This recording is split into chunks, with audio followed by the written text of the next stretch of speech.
Hola a todo el mundo y bienvenidos. Hola, ¿qué tal?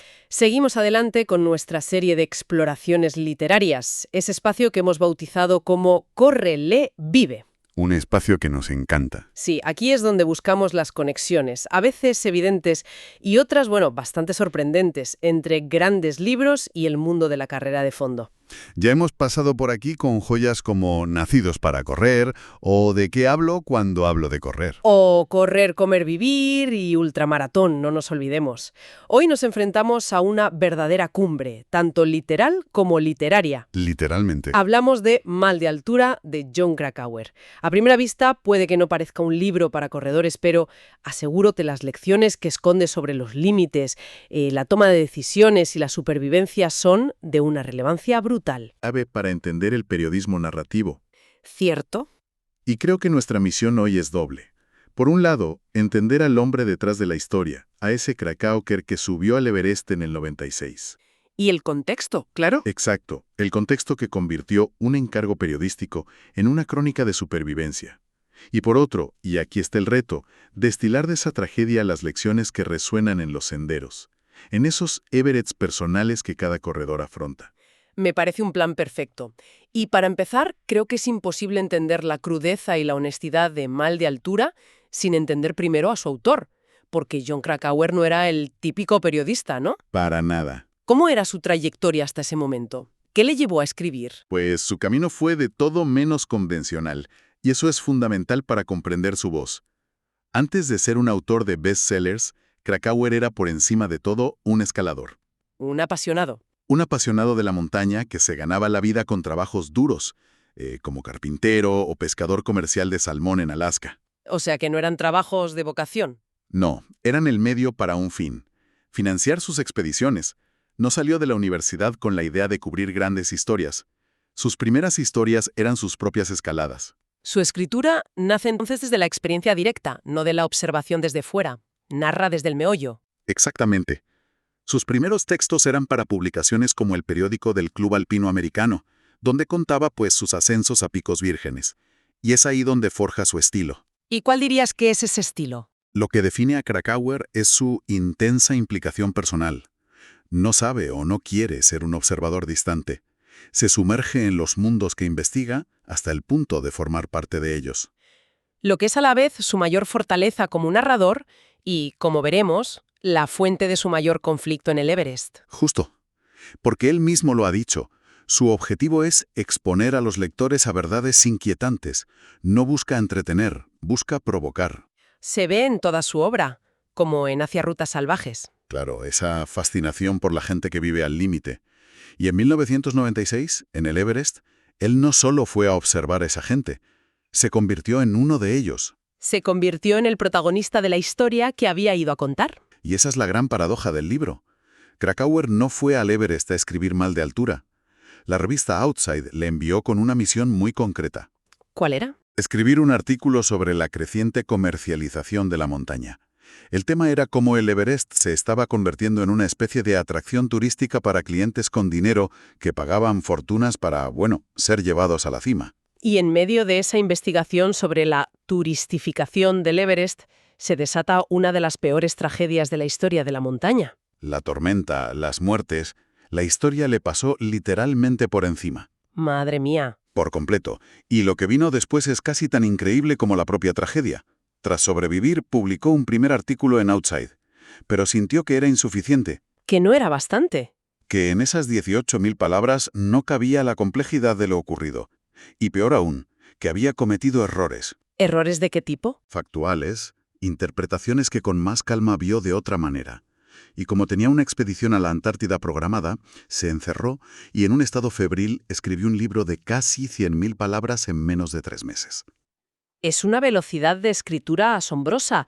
Casi parece más una catarsis que un proceso de escritura reflexivo, ¿no? Es que lo fue. El propio Krakauer reflexiona sobre ello y llega a una conclusión fascinante. Cree que esa rapidez, ese escribir casi en estado de shock postraumático, le dio al texto una inmediatez y una honestidad emocional que habría sido imposible de replicar años después. Claro, no es una memoria serena contada desde la distancia. Para nada. Es un grito. Es el testimonio de alguien que todavía tiene las imágenes grabadas en la retina, que está obsesionado con cada detalle, con cada conversación, intentando encontrar un sentido a algo que no lo tiene. Esa crudeza es lo que lo hace tan magnético y al mismo tiempo tan controvertido. Hablemos de esa controversia porque es el corazón del libro. Krakauer no era un corresponsal de guerra, era un miembro más, un cliente. Un cliente que había pagado, sí. Se encuentra en una posición imposible. Es a la vez periodista y compañero de cordada. ¿Cómo se puede ser leal a ambas cosas? No se puede.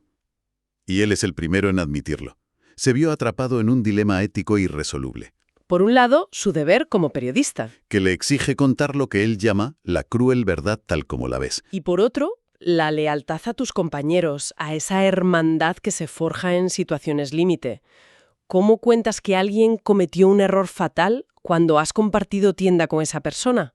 O cuando conoces a su familia. Es terrible. Hay una frase suya que me dejó helada cuando la leí. Dice algo así como: no puedes ser leal al periodismo y a tus compañeros montañistas al mismo tiempo. Tienes que estar dispuesto a ser el gusano en la manzana si quieres hacer tu trabajo. Es brutalmente honesto. Muchísimo. Es una declaración de principios durísima. Y, por supuesto, tuvo consecuencias. El libro fue un éxito de ventas, pero en la comunidad montañista fue una bomba. Me imagino. Muchas de las personas implicadas y las familias de los fallecidos se sintieron traicionadas, expuestas. La polémica que generó, bueno, sigue viva hoy. ¿Y él cómo lo vive? Krakauer ha dicho muchas veces que se siente terriblemente mal por su complicidad en las muertes, que comporte esa culpa. Pero aquí hace una distinción que me parece clave para entender su postura. ¿Cuál es esa distinción? Distinguir entre la culpa por haber ido y la culpa por haber escrito. A ver. Lamenta profundamente haber aceptado el encargo y haber subido al Everest.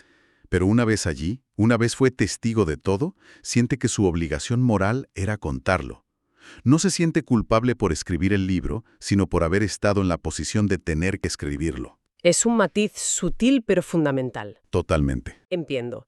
Tenemos al autor, un escalador que escribe desde las entrañas, el libro, una crónica escrita a contrarreloj y bajo trauma, y el dilema, un conflicto ético que lo persigue. Toda esta densidad me hace pensar cómo puede algo tan lejano y tan trágico enseñarnos algo sobre correr, que al final del día es una actividad lúdica. Ahí es donde la historia se vuelve universal.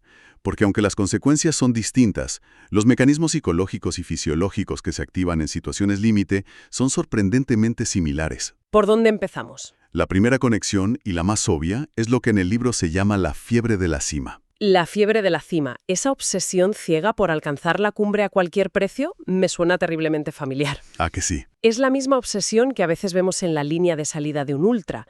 La meta, la hebilla, la foto, por encima de todo. Es una analogía justa. Es una analogía perfecta.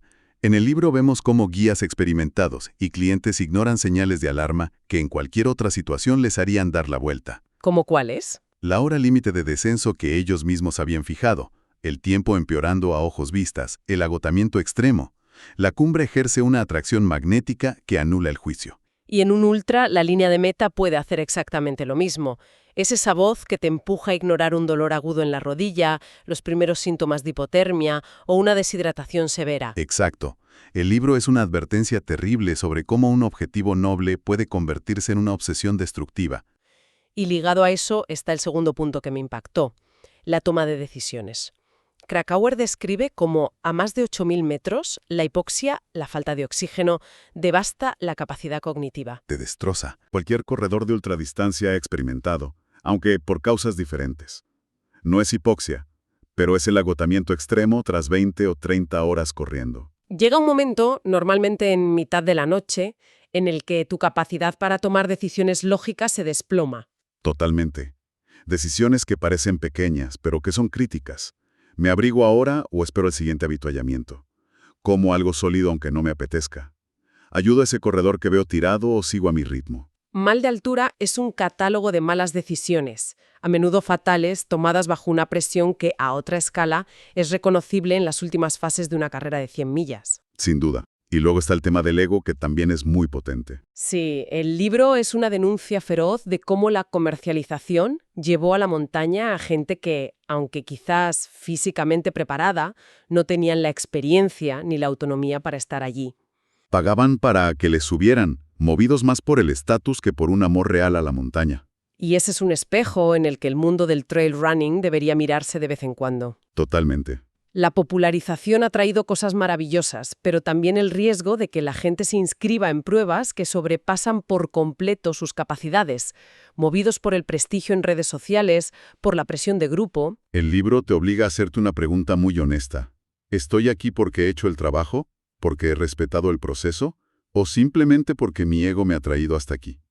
La montaña y una carrera de 170 kilómetros no perdona el ego. No lo perdona. Y hay un último punto que me parece fascinante y algo más complejo, la relación entre el individuo y el grupo. Escalar el Everest, como correr un ultra, parece el esfuerzo solitario por excelencia. Parece, sí. Eres tú contra la montaña, tú contra tus límites. Pero el libro demuestra que eso es una ilusión.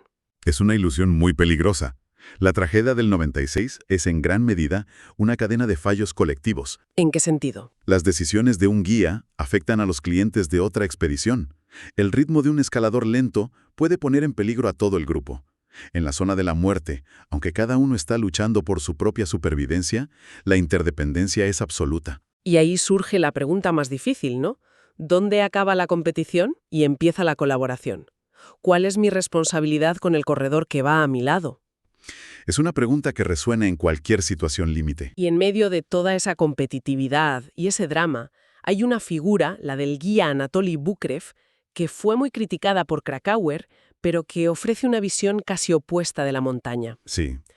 Su epitafio me parece que resume una filosofía que muchos corredores buscan. Sí, es una cita preciosa que escribió su compañera y que da una perspectiva completamente diferente, más espiritual. Dice: las montañas no son estadios donde satisfago mi ambición de logros, son las catedrales donde practico mi religión. ¡Qué bonito! Yo voy a ellas como las personas van a la oración.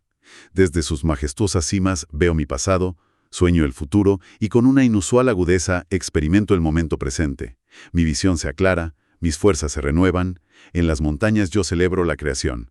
En cada viaje a ellas, nazco de nuevo. Es entender el esfuerzo no como una conquista, sino como una forma de conexión. Justo eso. ¡Qué maravilla! Es el contrapunto perfecto a la fiebre de la cima. Entonces, para ir resumiendo, Mal de altura es mucho más que la crónica de un desastre. Muchísimo más. Es una advertencia sobre la arrogancia, una exploración de los verdaderos límites de nuestro cuerpo y nuestra mente y un recordatorio de la enorme responsabilidad de nuestras decisiones cuando nos llevamos al extremo. Exacto. Para quien ya lo haya leído, espero que esta charla le invite a releerlo con esta nueva perspectiva. Y para quien no, creo que queda claro que es una lectura esencial. Sin duda. Y me gustaría dejar una última reflexión en el aire, una pregunta que el libro te obliga a hacerte. Adelante. Krakauer analiza cómo la presión comercial de las expediciones, la necesidad de satisfacer al cliente a toda costa, fue un factor clave en el desastre. Sí. Y la pregunta que nos devuelve es: en nuestro mundo amateur, en el de los corredores populares, ¿hasta qué punto las redes sociales, la presión por conseguir ciertos resultados o incluso los patrocinadores personales se están convirtiendo en nuestros propios guías comerciales, empujándonos más allá de la sensatez, más allá de nuestros límites reales? Es una pregunta muy potente y muy necesaria. Un cierre perfecto para esta exploración. Si les ha gustado este análisis, les invitamos a darle me gusta y a escuchar los otros episodios de Corre, Lee, Vive, donde seguimos descubriendo las historias que nos inspiran a seguir corriendo. ¡Hasta la próxima! Hasta la próxima.